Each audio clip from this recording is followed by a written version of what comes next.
Dalam video ini, kita akan membahas tentang bagaimana Kimia Farma, perusahaan farmasi terkemuka di Indonesia, merancang proses penyusunan rencana dan strateginya. Proses perencanaan perusahaan dibagi menjadi dua bentuk utama, perencanaan strategis dan perencanaan operasional. Perencanaan strategis adalah rencana jangka panjang yang bertujuan untuk mencapai visi dan misi perusahaan. Perencanaan ini meliputi strategi besar seperti inovasi digital dan ekspansi pasar.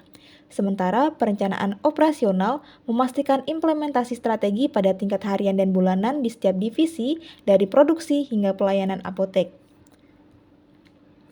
Proses perencanaan di kimia farma dimulai dengan pengumpulan informasi dari lingkungan eksternal dan internal untuk memahami tren pasar, kebutuhan pelanggan, dan juga tantangan.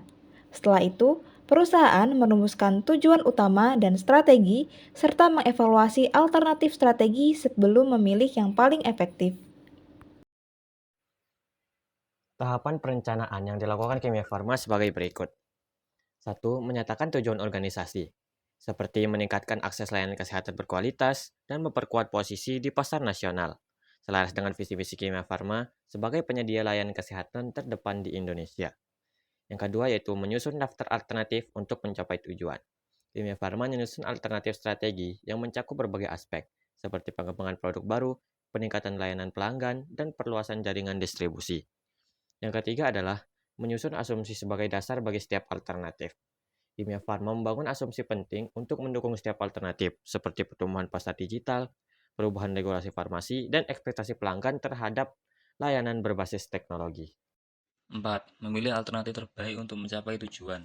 Setelah mengevaluasi semua opsi, perusahaan memilih alternatif yang paling efektif. Pilihan yang diambil disesuaikan agar selaras dengan visi besar perusahaan. 5. Menyusun rencana implementasi dari alternatif yang terpilih.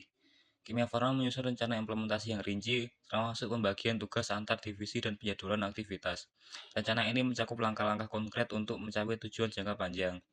6. Mengubah rencana menjadi tindakan nyata. Kimia Farma menerapkan strategi ini dalam operasi sehari-hari, memastikan bahwa semua divisi berkontribusi pada pencapaian tujuan organisasi. Implementasi ini terus dipantau dan disesuaikan untuk menjaga kinerja dan keefektifan perusahaan. Demikian penjelasan tentang jenis, proses, dan tahapan perencanaan di Kimia Farma. Dengan perencanaan yang solid, Kimia Farma siap menghadapi tantangan dan terus berinovasi memenuhi kebutuhan kesehatan masyarakat.